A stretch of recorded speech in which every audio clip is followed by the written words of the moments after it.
My name is Scott Swanson, and I'm your host for today's webinar. Julie is actually on her way, or I think maybe actually at a conference already down in Houston for the next few days. Today's webinar is brought to you by North Dakota State University Extension. We want to welcome everybody joining us, especially a special welcome to those who are having watch parties at some of the county sites and other locations. We are celebrating a milestone in 2025. This is our 10th year. We have done Field to Fork. We've reached the thousands of people with our information about growing, preparing, and preserving fruits and vegetables, along with best practices for food entrepreneurs.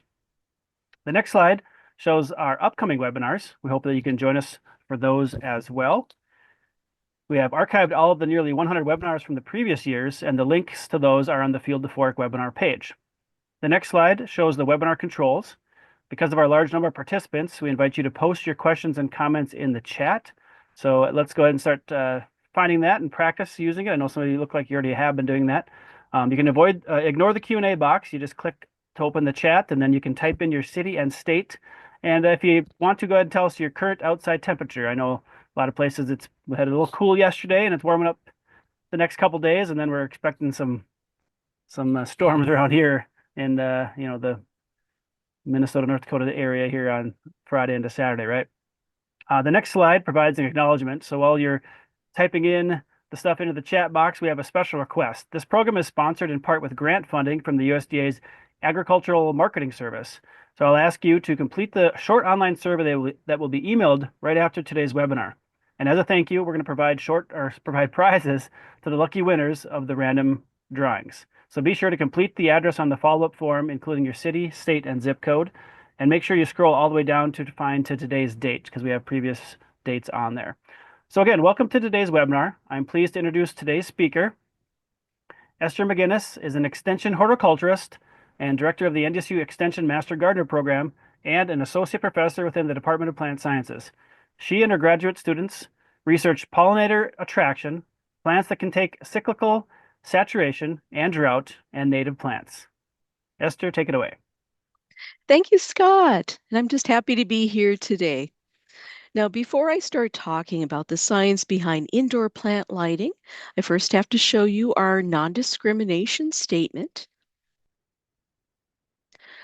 All right, so I'm going to launch into my talk here, and I have to thank all the master gardeners that are on this talk because they inspired this talk. Many of them have asked me, okay, Esther, I need advice on how to select LED plant lighting. And it turns out this is a very complicated subject. It's not possible to just answer it with a quick 2-3 minute answer. So my goal today is to teach you the science behind lighting, teach you some of the terminology and some of the abbreviations that you see here, and help you be an informed consumer. So if you go out to buy lighting, you know what to look for and you know what some of the terms mean. So think back to your 6th grade biology class. You probably learned about the concept of photosynthesis then. And in fact, that was my very first science fair. I did a project on photosynthesis. And I remember there was, the equation where you learn that on the left side of the equation, the plant takes water and carbon dioxide, and then it produces sugars or carbohydrates and releases oxygen. But one thing that people don't remember is that in order to power a lot of these reactions, it's very necessary to have light. So the plants harvest the energy of the sun to power these reactions. And it's only these plants that can do this type, plants and some algae that can do this sort of reaction. We animals cannot do this. So as we start studying light, we have to know just a teeny bit about physics. Don't worry, we're not going to go deep into it. I'm not somebody that likes to do a bunch of physics. I'm more of a chemistry and biochemistry girl.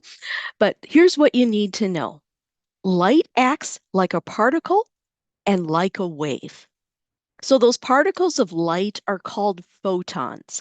And we're going to be talking that in great detail. And that's measurable. So we can measure, the amount of photons that are being given off by a light source. Light also acts like a wavelength, and we'll be able to observe certain wavelengths based on their color. So that's light quality. And here's kind of an outline as to where we're going today. We're going to talk about light quality, light quantity, and light duration, or the amount of lighting that a plant receives per day. And then using those three concepts, we're going to be able to define the daily light integral. And this will all help you when it comes to purchasing plants and deciding how long, I'm sorry, purchasing plant lights and deciding how long to keep those plant lights on. Now, to make sure that this is that this means something to you, I've came up with this analogy. So I'm going to use rainfall as the analogy, and then we'll apply these concepts to light. So first, think about having a bucket. So I want to collect a bucket of rainwater because I want to use this to water my houseplants. I have houseplants that don't like municipal water. Fargo water's got a lot of chlorine and fluoride in it, and I have plants that are very sensitive to those two chemicals.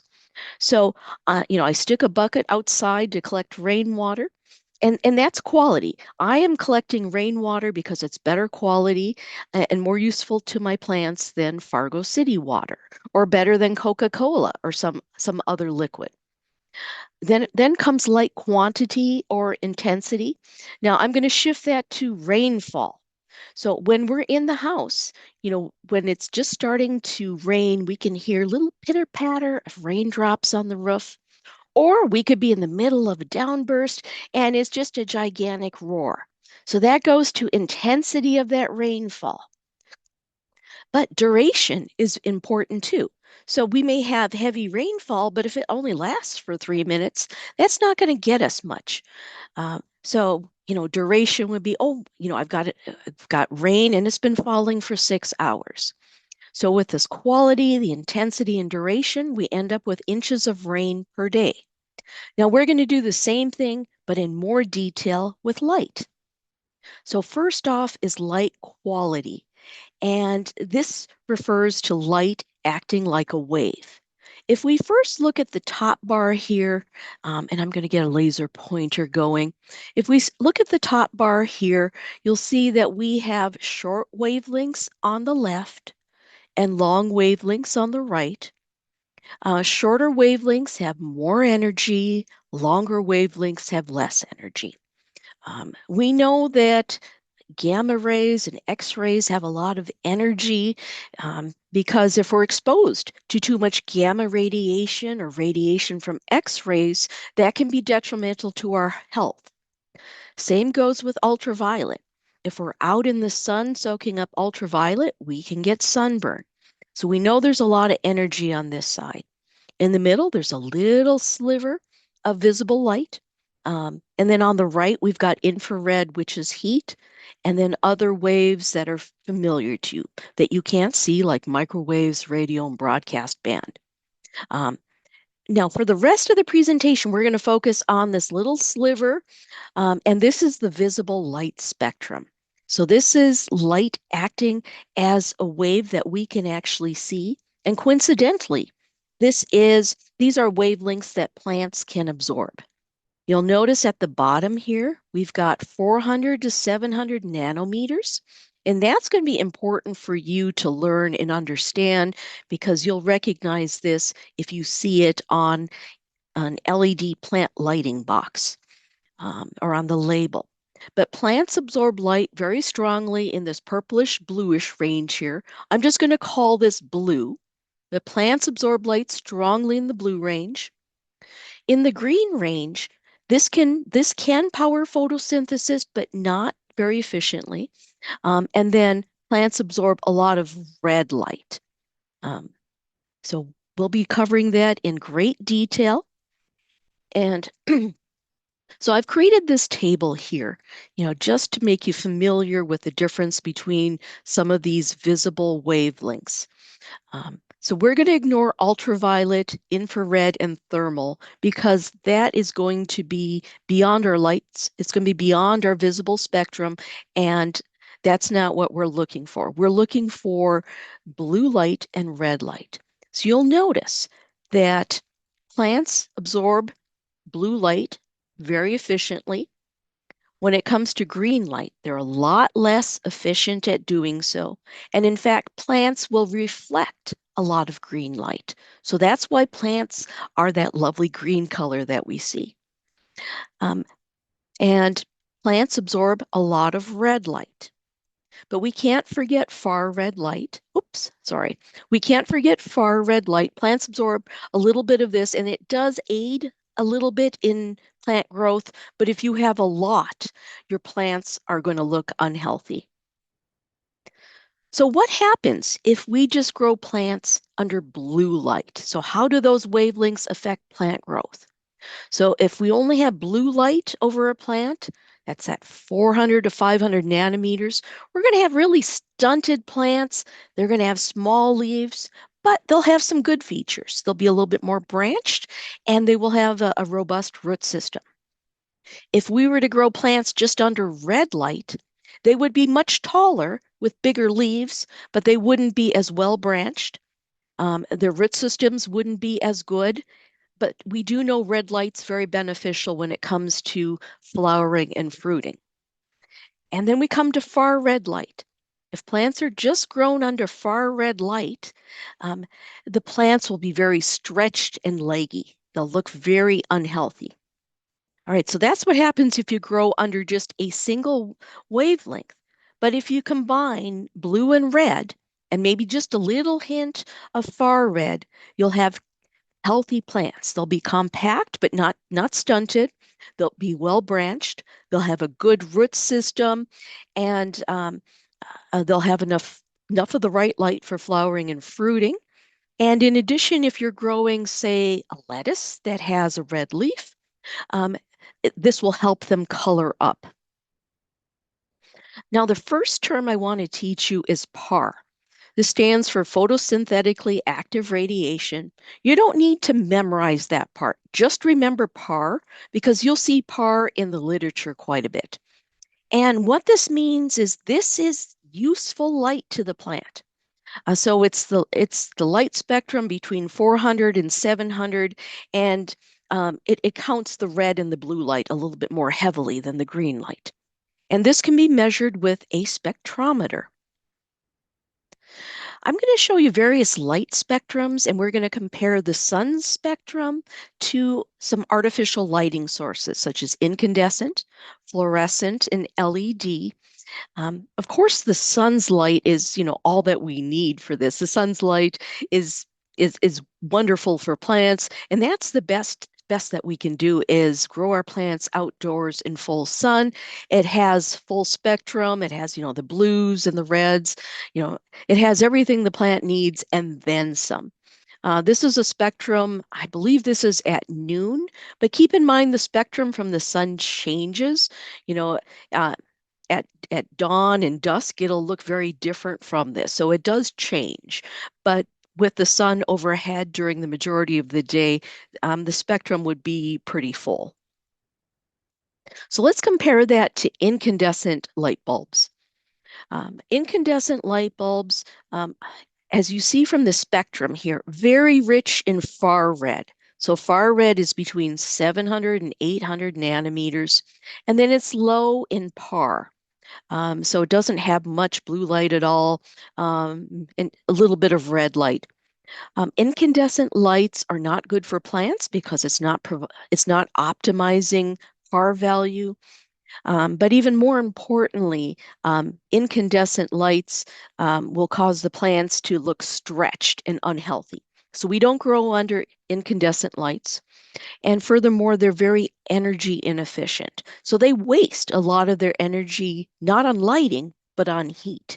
So if you've ever touched an incandescent light bulb, it's wasting a lot of heat there. And it has a short bulb life. So this is why we've, by and large, have moved on to other lighting technologies. So fluorescent lights versus incandescent lights, fluorescents are much more energy efficient and partly because they produce less heat and they can be placed closer to the plants that you're trying to light. The exception would be a compact fluorescent bulb like on the right here. These bulbs produce a fair amount of heat, I mean, not like incandescents, but they do produce more heat than, say, like the tube bulbs. Fluorescent light bulbs last longer than incandescent. More of the lighting is in that nice par range, but one disadvantage is that the bulbs contain mercury, hence you have to recycle them as hazardous waste. So let's talk about fluorescent T8 bulbs. And this happens to be a daylight spectrum bulb, or as Phillips calls it, a natural sunshine spectrum. You'll see that, it's rich in blues and in reds, and it's got a little far red, it's got some green. So this is right there in that PAR spectrum. It does quite nicely. Um, and th there are lots of fluorescent bulbs on the market. There are T5s from left to right, the T8 and the T12. The difference, um, there are a couple main differences there. One is the width of the bulb. The T5s are 5/8 of an inch. The T8 is 1 inch, and that's kind of what you see a lot in office buildings. The T12 is older. We don't see as much of those, and that's also the least efficient of the bulbs. The T8 was major progress over the T12 as far as energy efficiency, and then T5 is the most efficient. Um, so we'll still see, fluorescent tube bulbs on the market, and but you'll see that we are, you know, going towards the T5HO fluorescent bulb. And you would look for a full spectrum bulb, but the T5HO is high output, and you still see quite a few of those being sold. But one thing to keep in mind is that T8 and T12 can use the same fixture. So they would fit like in most shop light fixtures. The T5 would need a different fixture because the prongs are closer together. Now, fluorescent tubes are still useful plant lights. If you have these, there's nothing wrong with them. They work very nicely for providing lighting to seedlings. There are a couple different ways of using them. You could use that daylight spectrum that I showed you. Some people will mix one cool white and one warm white bulb because then we're getting both reds and blues. Uh, but as we're doing this, we want to make sure that the height above the plant is only 3 to 6 inches. Fluorescent tubes are not high intensity types of bulbs. So in order to give the plants enough light, we've got to have them fairly close to the crop.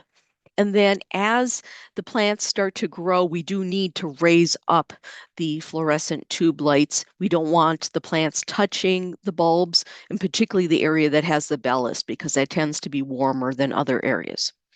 Fluorescent bulbs do tend to get a little dimmer over time. So we suggest replacing bulbs every year or two. So we don't wait till they burn out because they do have quite a drop off in light intensity.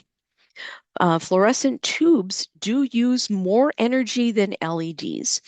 So that's why a lot of people are thinking about switching to LED lighting. But I just wanted to show you just kind of a grow light setup, using steel shelving and then having like a shop light fixture. Of course, to grow properly, we would drop down the lighting so it was closer to the plants. Here, it was just being just raise the lights to see the microgreens. All right, so now we're getting to the light emitting diodes. This is the most energy efficient of the bulbs. It produces less heat and it's got a longer bulb life. One downside is that LEDs cost a little bit more money, but we're really happy that they're just starting to come down in price. It's been quite noticeable over the last couple of years. Some of our LEDs can be really high intensity, and I'll show you one in a few slides. And as a result, they can be hung further away from plants than LEDs, but it really depends on the light. And then LEDs emit a more narrow spectrum of wavelengths. So everyone asks, oh, can I just use a household white LED? And the answer is no, not really. This has been optimized to be pleasing to the human eye. It's not optimized in the PAR range. So instead, we look more at plant lights. And this is a first generation LED plant light.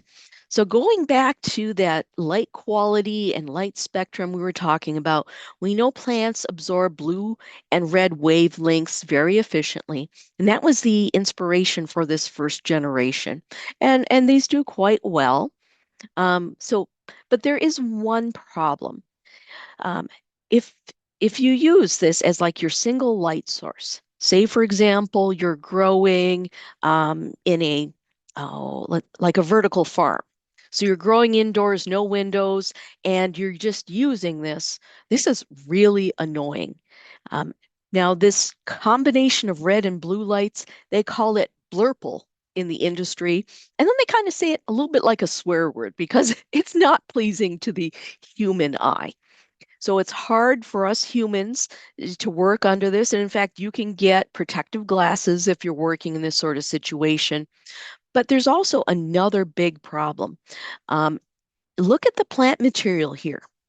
I believe this is a lettuce here, but it looks black.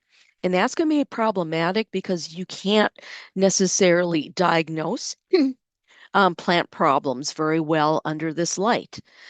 So, say for example, your plants are experiencing a nutrition deficiency, so they're changing color. That's really hard to detect. Or if there's like some insect damage, that may not be readily detectable either. So we are going away from the blurple lights. If you still have them, nothing wrong with it. I would just make sure that you would be using these in a place where you have other lights, so you can turn on those other lights to monitor the plants and make sure that they are doing well. Here's the next generation LEDs, and this is kind of warm white, I would say. And it comes with four different types of bulbs.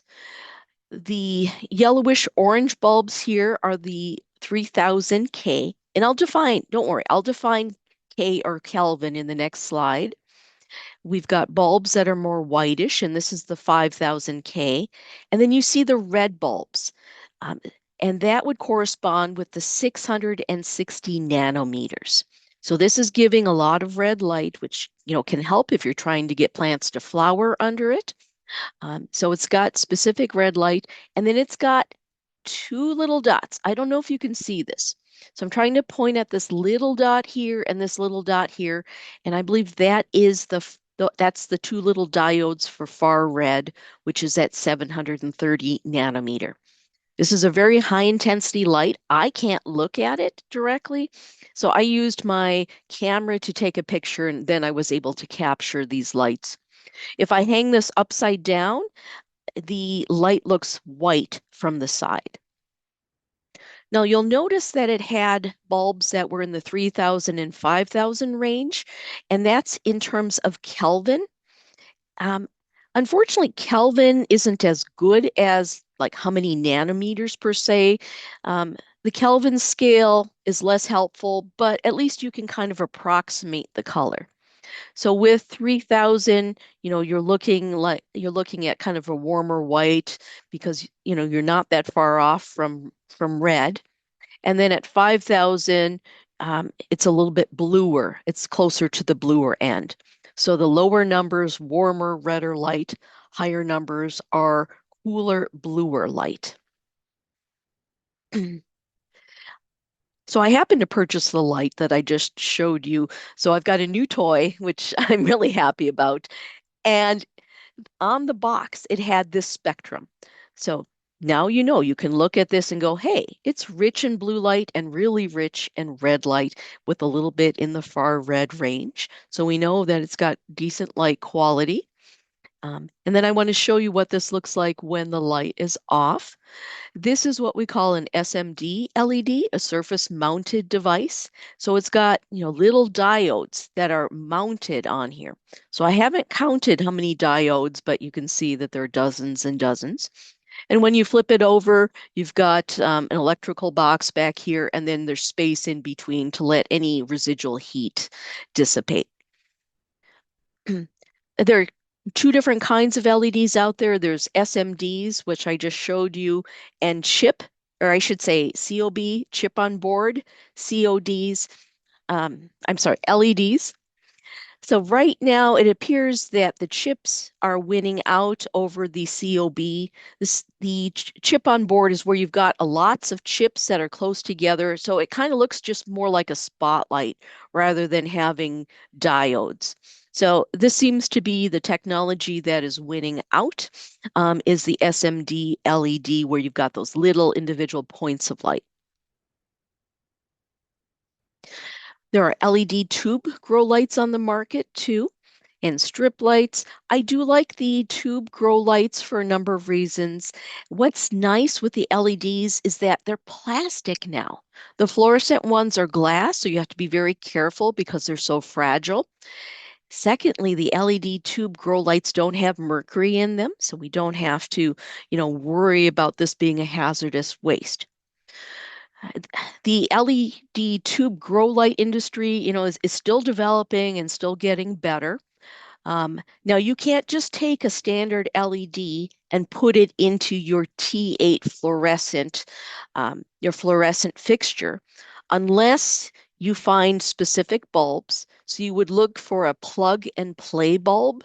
There are plug and play bulbs which allows them to be adaptable to a standard fluorescent fixture.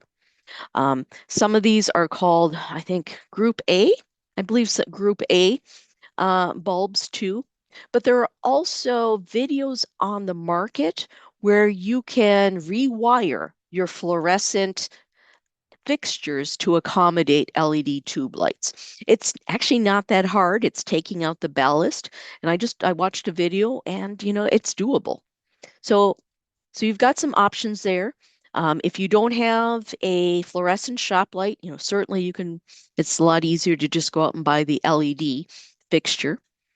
Now the GE grow light that I have here comes with its own fixture. And you'll notice that the tube lights, some of them will say flower and fruit.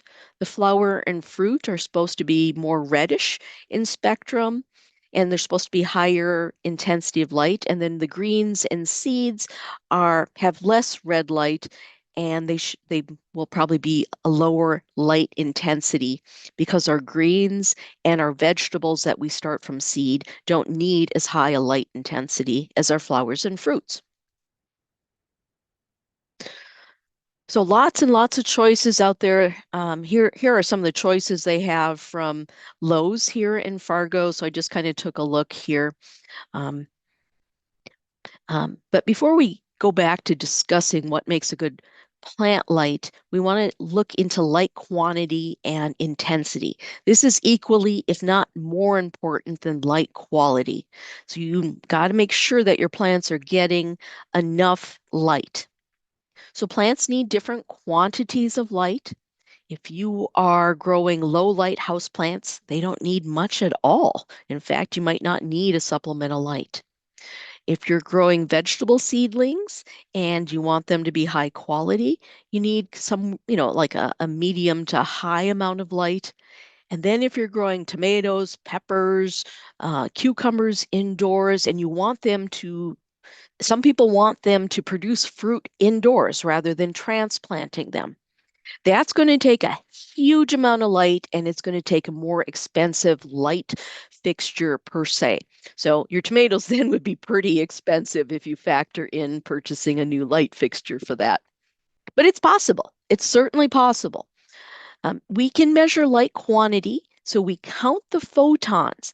But fortunately, you don't need to count them individually.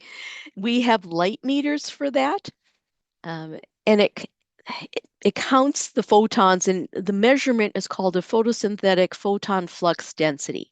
So just remember ppf or ppfd. You'll see this on various light fixtures, and that will give you some very important information. So it's the amount of PAR or useful light, light that is in the right wavelengths that lands on a given area in this case, a square meter every second. So it's an instantaneous measurement of light, and it measures the micromoles of photons that land on a square meter every second. You'll see many different abbreviations for this. A lot of times we use this Greek mu symbol for the sake of ease in typing rather than having to insert symbols. I'm just going to abbreviate it as mmol per meter squared per second. Not everybody is able to buy their own plant meter. Um, Here, I've got a plant meter here. I don't see, hopefully you can see this. This one cost me $1,100. It was the very first expense that I incurred at NDSU, and I needed this for my research. They've come down a little bit in price since I purchased this, was it 12 years ago? But it's still gonna be hundreds of dollars, and that may be outside of people's price range. There are phone apps, however. Photone is one of them. I have not downloaded Photone. I'm not endorsing it. Haven't trialed it yet because it does cost to do this. But what I've heard is that the phone apps are less accurate than the expensive light meters, but they do okay. They get you in the ballpark if that's something you want to do. Now, you don't necessarily have to download a phone app. I'm also going to give you information that may help you in determining all this. So I'm going to give you some ranges of PPFDs, and I got this from Neil Matson from Cornell University. So he's a fine, fine researcher in controlled environment, but I saw that he was using these figures, and they're fairly accurate. So assume you're outside in full sun. It's like July 1st, not a cloud in the sky, and we're talking 2,000 micromoles per meter squared per second. If we go in the shade of this tree, about 80% of that light drops away. So we're looking at, like 400 micromoles. And then, okay, North Dakota in December, cloudy winter day, we're lucky if we're pushing 50 micromoles per meter squared per second. So you can see this light intensity can change outdoors. Indoors, how much light intensity is there? Now, say for example, it's March and it's a sunny day and you've got plants in a south-facing window. So if they're right there, at the window getting direct light, that's about 100 micromoles per meter squared. You go into a well-lit office with overhead lighting and a window, it's about 20 micromoles per meter squared. I measured the light quantity in my office. I only have just shy of 6 micromoles in my office, so I don't have a whole lot of light there. And then at night, if you're working with a table lamp right next to you, it's about 4 micromoles. So we'll come back to that PPFD. I'll show you some examples, but first I wanted you to start thinking about what the function is of your lighting. If the function of your lighting is just to supplement lighting, your light choice is not as critical. So say, for example, you're starting vegetable seedlings and you're doing this in a window or you're doing it right next to your patio doors. So you're getting a fair amount of light, maybe somewhere between 60 and 100 micromoles per meter squared, but you may want supplemental lighting. In that situation, you can get by with a fairly cheap light, somewhere in that $25 to $50 range, and you're just fine. Sole source lighting, it's a little different story. So say that you are growing in your basement and there are no windows, or you're growing in a closet or a grow tent, you're fully dependent on that one light or several of these artificial lights that you're purchasing. So then your light choice is more critical, and you really have to research the light quantity range for the crops that you're growing. Also keep in mind that the height above your plant canopy, so above the tops of the leaves, this really matters. And it will drop off the higher you are away from your plants. So if you're lighting your plants and your light is 1 foot away from the plants, say it gives off 200 micromoles per meter squared. That would actually be a decent number.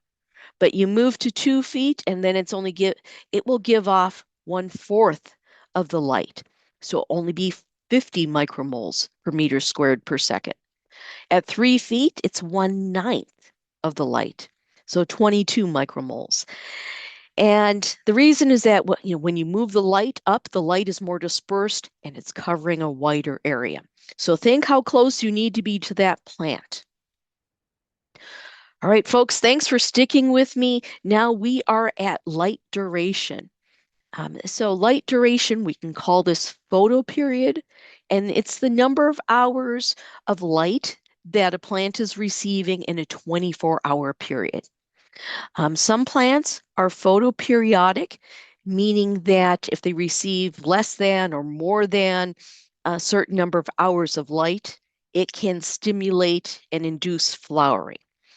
I'm going to give you one example. It's going to be poinsettia, but Christmas cactus or Thanksgiving cactus would be another example. Those are short day plants. So if you're giving them, less than 10 hours of light or so, say you're giving them 8 hours of light and a solid 16 hours of darkness, after 8 weeks, you can induce and initiate flowering. But I'm going to talk about photoperiod in a different sense. I'm not trying to use this light to induce flowering. In fact, I want to grow vegetable seedlings. I want them to germinate and be healthy and then be transplanted outside. So in that situation, I don't want them to flower. I just want them to grow sturdy stems, not be too long, and have nice leaves and a nice root system. So fortunately, most of the vegetables that we grow aren't sensitive to, they won't be induced to flower until they reach mature age. So they're not going to be induced by the number of hours of daylight to flower. Um, Instead, we're interested in photoperiod because that contributes towards how much light a plant is receiving. So say, for example, you've got a fluorescent light and it's kind of low intensity. You can offset that by leaving the light on for 16 hours. So over time, it's gaining a lot of light.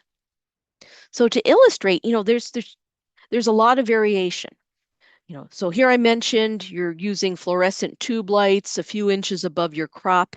You might need to leave it on for, 16, 18 hours a day just to get enough light. In contrast, you may buy a high output, expensive LED lamp, maybe one that's been developed for the professional, the commercial greenhouse industry or for cannabis producers.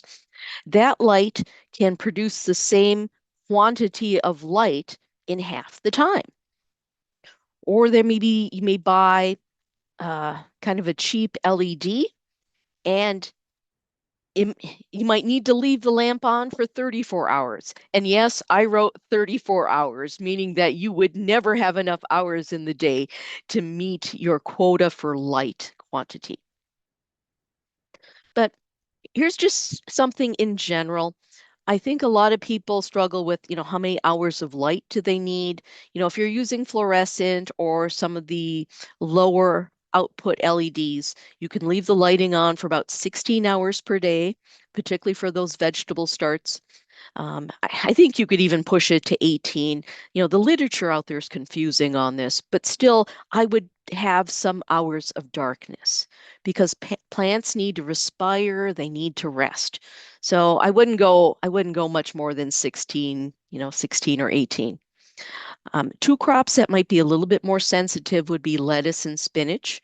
If you're growing in an environment that's really warm and they're getting a lot of light, it can induce them to bolt and produce flowers, then the lettuce and spinach would be bitter.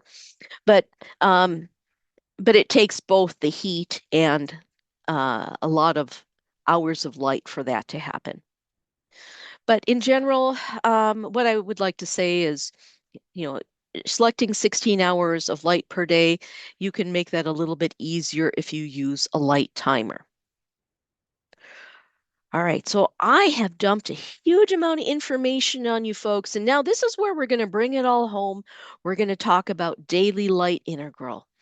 So we've learned about light quality, we've learned about light quantity or intensity, and we've learned about light duration or photo period. So now we're going to define the daily light integral.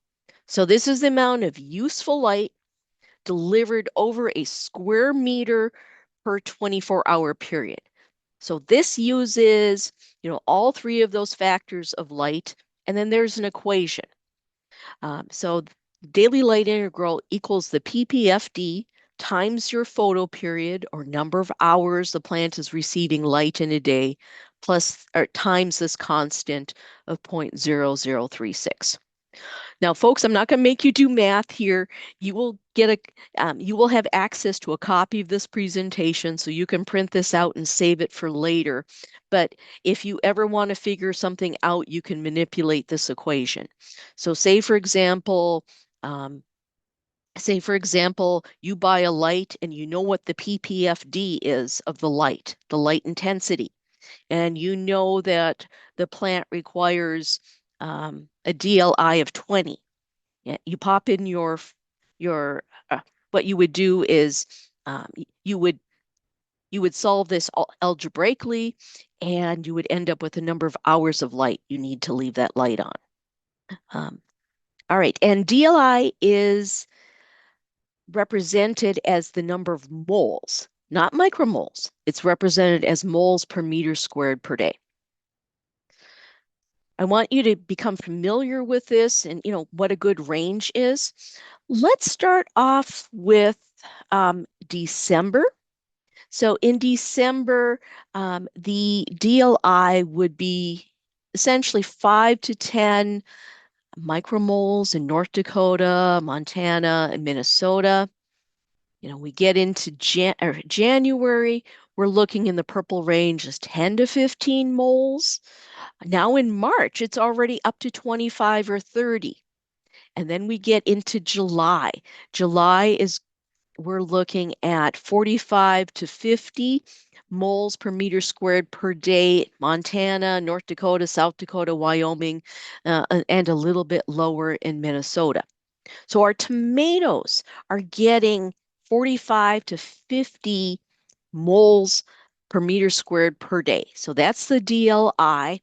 And that's why they grow so well outdoors. You may be saying, Esther, you've dumped a lot of numbers on us. How much DLI do my crops need? Well, you're in luck. I produced a table for you. On the left-hand side, we have plants. In the middle, we've got that light intensity or light quantity in terms of ppfd. And then we've got DLI, which is, the light needed per day. And I'll take you through a few of these. I want to start off with peace lily.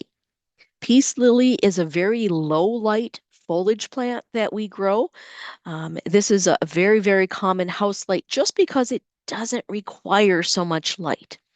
A ppfd of 20 to 40, DLI somewhere at the minimum of 4 to 14. To tell you the truth, it doesn't require any supplemental light. You have it in your home and it should be just fine. But let's compare that to cucumbers. Start off with cucumber seedlings, and you'll see that it requires light intensity per second of 100 to 300 micromoles. Per day, it needs a DLI of 5 to 15.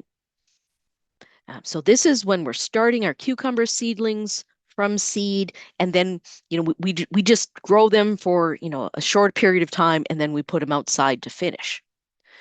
If you want the cucumbers to flower and fruit indoors, we're looking at double, triple the amount of light. So a ppfd of 300 to 600, and then a DLI of 20 to 30. So this would be same if we're starting peppers, if we're starting tomatoes, eggplant, anything that fruits, there's going to be a difference, a lower light quantity required at the seedling stage, much, much higher for fruit. Now, most of you are not going to keep your cucumbers in the house, for longer than a short period of time. You'll transplant them outdoors. Um, Other vegetable seedlings, consider cabbage, broccoli, um, and other plants that you are starting from transplant. It needs a ppfd somewhere in the range of 70 to 150. So just a little bit lower than our cucumber seedlings, um, and a DLI of 6 to 12. One more. For those of you that have failed at growing succulents, I want you to feel better. If you're growing succulents indoors, you don't stand a chance of them being robust and healthy, because look at this light intensity they need, 500 to 2000. Remember, 2000 was full sunlight at noon. So this is really strong light intensity, and then a DLI of 30 to 50. I hope I've made a few of you feel better. And to bring this home, here's another table. This is assuming you're going to a big box store or a hardware store to look for a plant light. It's going to show you the ppfd on the box. Sometimes they don't always use the correct abbreviations, but you might see micromoles per meter squared per second, or they may abbreviate it a little differently, but you'll see either ppf or ppfd. Across the top, I've got the number of hours that you would keep the fixture on. So let's start off. Say you find a light that gives off 50 micromoles per meter squared per second. If you kept that on for 16 hours, you're only getting like 3 hours, I'm sorry, three moles per meter squared per day of light. So what you see, under the columns here, this is all the DLI. So, and you'll see that with a light that's 50 micromoles per meter squared per second, that's okay as a supplemental light, but I wouldn't use it as a sole source light. Going up to 100 micromoles per meter squared, if we keep that on for 16 hours, you should be very successful at starting your vegetable seedlings. If we double the light intensity to 200, you can knock that down to 8 hours. And that would give you the light intensity and quantity that you need. But with 200 micromoles per meter squared, if you keep that on for 16 hours, that's really good, and you could grow tomato seedlings there. And in our final line at 500 micromoles per meter squared per second, that is enough. If you keep that on for 16 hours, you should be able to grow tomatoes in your house. But once again, it's a lot easier and less messy if you do that outdoors. Now, this is the light that I purchased last weekend, and you can see that it's giving you the photosynthetic photon flux density, or ppfd map. And it's giving you that at different plant heights. On the left, it's assuming you're mounting the light 18 inches above your crop. In the middle, it's 12 inches. And then on the right is 6 inches. You'll notice that the light intensity differs. In the center, it's going to be stronger. Now, say, for example, at the 12-inch, you'll notice that around the perimeter, we're looking at about 500 to 600 micromoles per meter squared. In the center, it's 700 and above. So towards the middle of the light, there's going to be greater light intensity. But this is useful information for us, isn't it? We can look at the box, and we can understand that this is a very high intensity light. This is a light that's overkill for seedlings. It really is, because at 6 inches, I can get over 1,000 micromoles per meter squared per second. I bought this to light a tree that I have in the house that is languishing because it's not getting enough light, but I could also use it for succulents, or I could try and grow tomatoes indoors and get them to fruit. Here's a different light. I found this one at Johnny's Selected Seed. I don't have a picture of the light because I didn't have permission to use the photo. Instead, this is just the specs. And for this particular light strip, if we look at it, you can see that this LED, it has 6,400 Kelvin. So that's going to be more of a white, kind of a white light rather than a warm light. And it's been mounted at 6 inches. So hopefully you can see my laser pointer. Um, so it's mounted 6 inches above the plant. And then it gives you the spectrum. So we can see it's got a lot of blue, it's got reds, but not as much red as maybe some other fixtures per se. If you look at the light intensity, the ppfd, which is marked down here, is 242. Very, very respectable. And for this same product, they gave us the specs. If you mounted the light at 12 inches, then the ppfd goes down to 116 micromoles per meter squared per second. So you see, now this is paying off. You're understanding where you need to be. You're understanding how to read the box. In my shopping trip this past weekend, I took photos of the GE Grow Light. This one is marked for seeds and greens. And at the bottom of the box, it said the ppfd was 52. I was unimpressed with the information on the box. I felt that it was ambiguous because it didn't tell me. How do you get this 52 micromoles per meter squared per second? Is it when it's mounted at 6 inches? Is it when it's mounted at 12? Is it 18 inches? It didn't tell me. On the back of the box, it told me, sorry, this is kind of hard to see, to place the lamp for highlight plants 6 inches above them, or if you're growing low light plants, you could grow them at 12 inches. So it still doesn't tell me when am I getting that 52 ppfd? Is it at the 12 inch or at the 6 inch level? So unfortunately, we need to provide more information on the boxes, but I'm finding that grow light manufacturers are listening and are starting to put more information out there. I was looking at a bunch of labels on Amazon, and they're starting to put out better information. And I'm going to give you one more piece of advice here. The plants will also tell you how they're doing and what they think of their light levels. Plants will have symptoms if they're not receiving enough light. Say, for example, the light intensity isn't enough or the duration isn't enough. The seedlings will be leggy.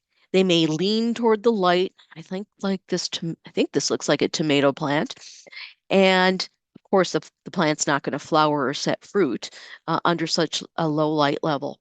So the plant will also give you clues, and that's important for us to observe. We can be too close to a light. The plant may get too much light. In that situation, you may see scorched leaves, so some browning or maybe even bleaching of the leaf.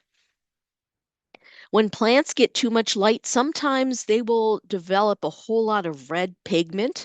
Red pigment for a plant is a little like sunscreen. It's called anthocyanin.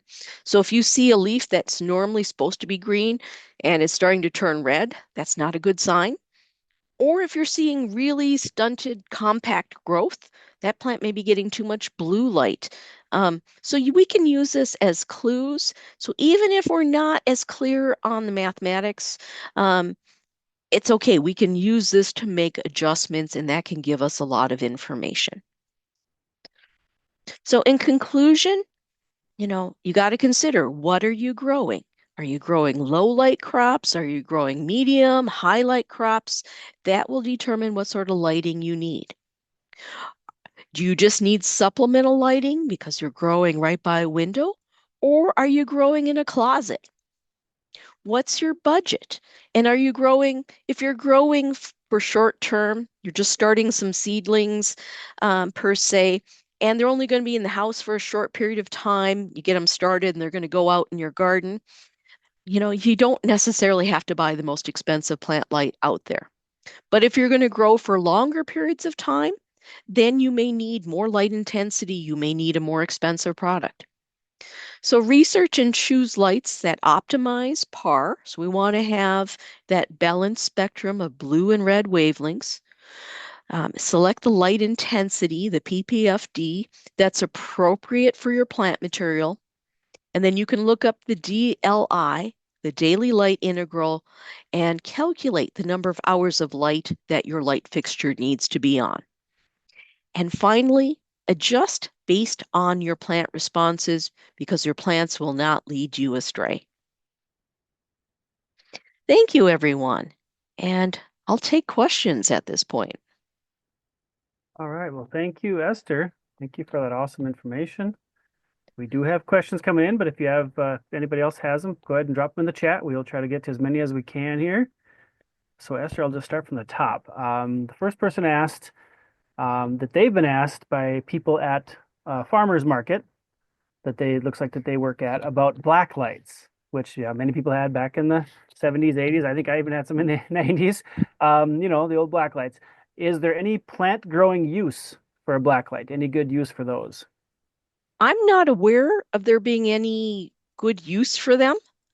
Um, I guess I haven't researched black lights specifically, but I'm not aware of any use for them. Um, it just doesn't seem like it would be the right light, per se. So I don't think it would be in the right color wavelengths.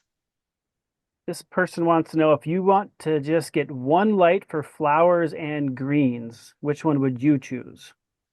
I would choose one that was a surface mounted diode and it would have a little bit extra red. So kind of looking more towards that warm white coloration. So I would do that instead. And um, so if you're going to grow any flowers under it, then you need a little bit more lighting. But it's really surprising what you can buy in that 25 to $60 range. You can get a lot of light per se, that will do just fine. The light that I showed you that was so highly intense, that was $62 on sale. So not bad at all. But we also see people that buy lights that can be linked together. So you could, go longer, you could light multiple shelves and whatnot. So there's a lot of choice out there. The one thing we don't know is I haven't tested different manufacturers to see how well they do and what the quality is. There's just not a whole lot of money for consumer research. There's a ton of research if you're trying to grow professionally. And you go to a professional conference and there'll be all sorts of vendors selling you that. But the problem is there's a scarcity of information on the quality of these lights for consumer use. This person is more of a comment, I think, because you were talking about photometers, and they say the Photometer Pro app is a free version. They're just not sure how good it is. So they haven't maybe used it, but they know that there's a free app out there. Okay, good to know. Yeah. Good to know. So this one's they even said slightly odd question, so might not have an answer, but this person says they bring their goldfish in every year and put them in the basement. So I'm Ah, assuming koi pond possibly a thing here, maybe. And so they put them in the basement, and a few times they've tried to keep some of the plants alive from the outside that are in those tanks while they're now in the basement. If they had proper lights, would this be possible to keep them alive? yes. Yes, I think that's possible, that you could overwinter some of your water plants in an aquarium. So yes, I would go more high intensity for those types of lights. Water plants are out in the middle of the lake. They're not being shaded. So I would go a little bit more high intensity. But yes, that's a possibility. All right, next one. Many bulbs only list lumens. So how do you correlate that with PPFD? Great question. So and lumens would be how bright something is, but it's brightness to the human eye. When we look at lumens, it measures the middle of the visible spectrum more than the blues and the reds. So we as humans, we see more of the yellows and the greens, and then we don't see as much intensity in the blues and the reds. So lumens are a poor substitute for PPFD. But, I suppose higher lumens would be better than lower lumens. But keep in mind, lumens are for the human eye because our eye captures light quantity more strongly in the yellow and the green range rather than further out in the blue and the red. Sure. This one might be kind of a difficult to know for sure because there's so many out there. But of these different lights, any idea how long they will last? A few years, a year? We don't know for sure because each one is different. And um, a lot of them, it seems like the names change for what's the same product. So it's hard to say. So we just haven't been doing it. But it seems that the bulb itself, because it's an LED, is going to last longer. So you'll notice that there are built-in LEDs in these fixtures that can't be changed. And it's just the intent is that it will last a whole lot longer than our fluorescents. And I mentioned our fluorescents, the tube lights we keep for a year or two. So this should last longer than that. But we don't know long term. Sure. So if a plant is in a window for part of the day, does the window pane affect the sunlight level? This person says they rotate under a growing light and then put in front of the window when the sun is available. But does that pane affect it? Yes. I don't remember the percentage offhand, but think of a greenhouse. The lighting, or I should say the window panes in a greenhouse, the glass or the acrylic or whatever they use does cut into it. And, you may lose 20, 30%, if not more, maybe Um, 40%. It's yeah. quite a bit. So this person said they're starting flower seeds this spring. So can most of the information for veggie seed starting apply to flowers? Absolutely. Yes. And for the most part, when you're starting your flower seeds, you're trying to maximize that vegetative growth so you have a healthy plant before it goes doors. So yes, great question. Thank you for that. Thank you for allowing me to clarify that. Okay. The LED bulbs that can be plug and play, are they limited to certain fixtures? Wondering if there's any increased risk for that fixture. Okay, good question. The plug and play are meant to work in most fixtures, not all of them. They usually have something on the back that says what fixtures they can be used in. But I'll tell you, if you're taking a plug and play, yes, you can put it into the fluorescent, but there's still going to be a ballast there. If you want to be on the safe side, there are videos out there telling you how to cut the wires to the ballast and take that out. Of course, you're shutting off all the electricity when you're doing this, but there are ways to convert that if you want to be safe. But don't just put a standard LED bulb into a fluorescent fixture. That's not going to work. All right, that was the last one. We got some kudos coming in and lots of thank yous, Esther, in the chat as well. But that was the last question. So I want to thank you for the presentation today. Great job. Lots of good comments.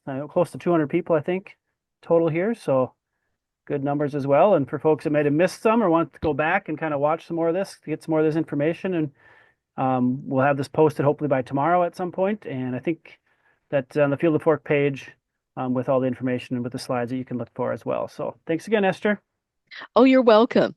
Bye, And thank everybody. you, everybody, for the nice comments.